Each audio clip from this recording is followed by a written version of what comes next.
आपके रिश्तेदार, आपके दोस्त, आपके कलीग्स, आपके फेवरेट कंटेंट क्रिएटर्स, इन्फ्लुएंसर्स, हर कोई आपसे कह रहा है इन्वेस्ट करो, इन्वेस्ट करो, इन्वेस्ट करो.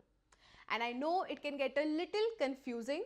Now before we go ahead, don't forget to subscribe to our channel and hit the bell icon ताकि जैसे ही हमारे कभी भी नए वीडियोस आएंगे तो आपको एक नोटिफिकेशन आ जाएगा.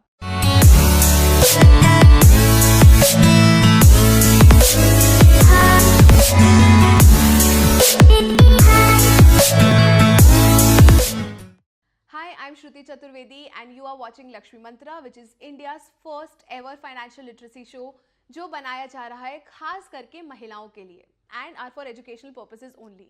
मेरा आपको ये बताना बहुत ज़रूरी है कि ना मैं कोई फाइनेंशियल एडवाइज़र हूँ और ना ही लक्ष्मी मंत्रा कोई फाइनेंशियल एडवाइजरी शो. हमारा बस एक ही मोटिव है कि आपको फाइनेंसेस से रिलेटेड, आपकी सिक्योरिटी से रिलेटेड चीज़ों को लेकर इतना एजुकेट कर दिया जाए कि आप अपने फाइनेंशियल डिसीजंस खुद ले सकें. जब मैंने स्टार्टिंग में अपनी इन्वेस्टमेंट करनी शुरू की तो मेरे इन्वेस्टमेंट प्लानर ने, मेरे फाइनेंशियल प्लानर ने मुझसे एक बहुत ही बेसिक एक्सरसाइज करवाई जो काफ़ी लंबी चली थी, but I think that was a very important exercise to do. उन्होंने मुझे बिठाकर लिखवाया कि मेरे इमीडिएट गोल्स क्या हैं, मेरे ड्रीम्स क्या हैं, मेरे सपने क्या हैं, मेरी इमीडिएट नीड्स क्या होने वाली है. जैसे कि उन्होंने मुझसे पूछा कि क्या मुझे कभी घर लेना है, अगर लेना है तो कहाँ लेना है, कितने कमरों का लेना है, क्या मुझे शादी करनी है, अगर शादी करनी है तो क्या मुझे बच्चे करने हैं. ये सारे सवाल उन्होंने मुझसे जानने की कोशिश की. I am a single child, तो उन्होंने मुझसे ये भी पूछा कि मेरे पेरेंट्स का फैमिली मेडिकल हिस्ट्री क्या है, ताकि वो ये भी प्रेडिक्ट कर सकें कि हाँ, हो सकता है कि मेरे पेरेंट्स को आने वाले कुछ साल में उन बीमारियों के लिए ट्रीटमेंट की ज़रूरत होगी.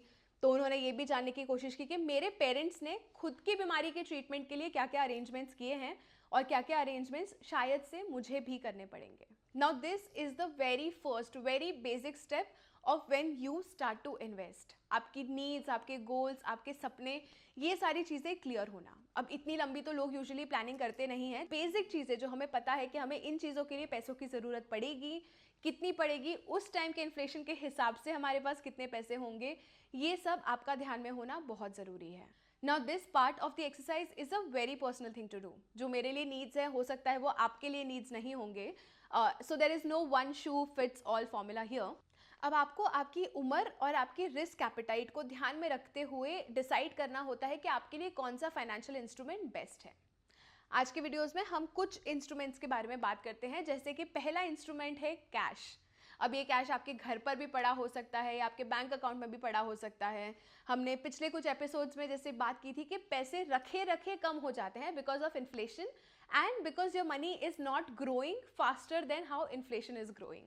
अब मैं जो कैश बैंक में रखा होता है उससे तो इन्वेस्टमेंट नहीं मानती हूँ, but it is also very important for us to keep some cash in hand जो कि हम इमरजेंसी के टाइम पर यूज़ कर सकते हैं. आप या तो उसे बैंक में रखिए या अपने पास रखिए. मैं प्रेफर करती हूँ कि मैं अपने कैश को लिक्विड फंड्स में रखूँ. क्यों? क्योंकि लिक्विड फंड्स में मेरे पैसे रखे रखे ग्रो भी कर रहे हैं. ऑल्सो मैं उसे जब भी विड्रॉ करना चाहूँ तब मैं उसे विद इन 1 और 2 आवर्स विड्रॉ भी कर सकती हूँ. Next is real estate. Her Indian का अल्टीमेट सपना है कि खुद का एक घर होना चाहिए. जहाँ के ऐसे कई वीडियोस हैं, कई लोगों ने समझाया है कि घर एक अच्छा इन्वेस्टमेंट नहीं होता है क्योंकि उसका जो रिटर्न है वो इन्फ्लेशन से या आपकी लिक्विडिटी नीड से मैच करना बहुत मुश्किल हो जाता है. But still some people have a emotional value attach to buying a house, इसीलिए लोग घर खरीदते हैं. Then there is fixed deposit and recurring deposit. India में कई लोग अपनी एफडी बनाते हैं. जब उनके बच्चे पैदा होते हैं तो उनके लिए एफडी ओपन करके देते हैं जिसमें आपको 5 से 6% का रेट ऑफ इंटरेस्ट मिलता है over a period of time. Is it worth the effort? I don't think so. आज से कुछ साल पहले की बात थी तो yes, FD was a great option to invest. But आज की तारीख में इन्फ्लेशन जब 6% से अगर बढ़ रहा है, महंगाई जब 6% पर बढ़ रही है, तब अगर आपको कोई 6% का रिटर्न देता है तो आपके पैसे ग्रो नहीं हो रहे हैं. वो जितने हैं उतने ही रह रहे हैं. But again, like this is me, you have to decide what works the best for you because FDs में कोई भी रिस्क नहीं होती. It's one of those investment classes जिसमें risk is almost negligible. Next is equity. ये उन लोगों के लिए है जिनके पास में रिस्क एपेटाइट भी है और वो अपने पैसों को इन्फ्लेशन से ज़्यादा तेज़ी से ग्रो करना चाहते हैं. Now this class has a medium to high risk depending on what option do you select out of different equity investment options. Equity का सिंपल सा मतलब होता है किसी भी कंपनी में उसका स्टेक होल्डर होना, किसी भी कंपनी में हिस्सेदार होना। तो जैसे जैसे वो कंपनी ग्रो करती है या वो फंड ग्रो करता है, वैसे वैसे आपके पैसे भी ग्रो करते हैं। Mutual fund, stocks, all of these things come under equity investments. फिर आता है gold, and I am not talking about gold jewellery, I am talking about gold as an investment option.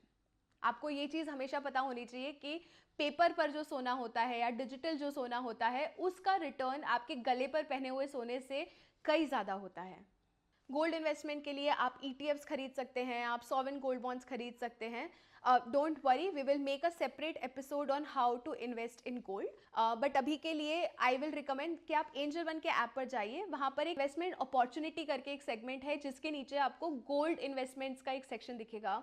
Try playing around, try exploring that section, थोड़ा पढ़ने की कोशिश करिए। In terms of risk, gold is not a very risky investment, क्योंकि इस पर market volatility का effect थोड़ा कम होता है। अगर आप लॉन्ग टर्म इन्वेस्टमेंट के बारे में सोच रहे हैं, then you should also check out national pension system, which is NPS, जिसे पेंशन फंड रेगुलेटरी और डेवलपमेंट मैनेज करते हैं। Now NPS is a mix of FD, stock bonds, mutual funds, equity, all of them put together. आप आपकी risk appetite के हिसाब से देख सकते हैं कि आपको इस पूरी बास्केट में से कहाँ कहाँ इन्वेस्ट करना है और कब तक इन्वेस्ट करना है। If you can invest your money for 15 years, अगर आप ऐसे पैसे 15 साल तक किसी जगह इन्वेस्ट कर सकें जहाँ पे आपको उन पैसों की ज़रूरत कम से कम 15 साल ना पड़े, then you can also look at PPF, which is pension provident fund.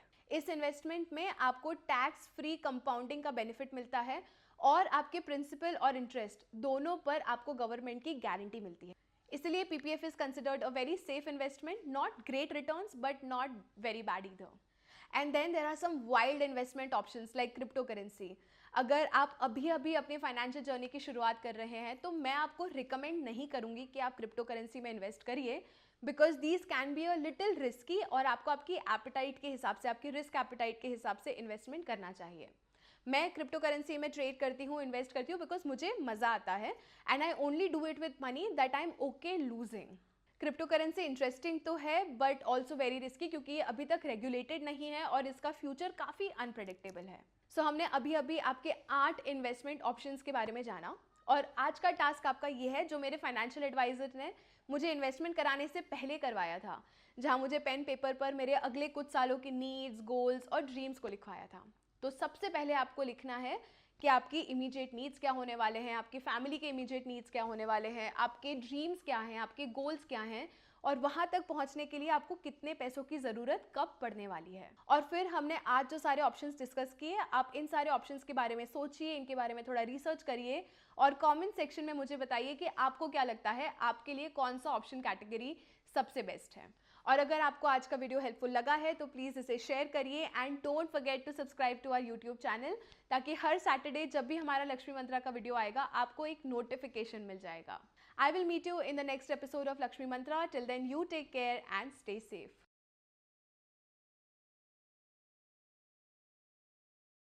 Investments in securities market are subject to market risks. Read all the related documents carefully before investing.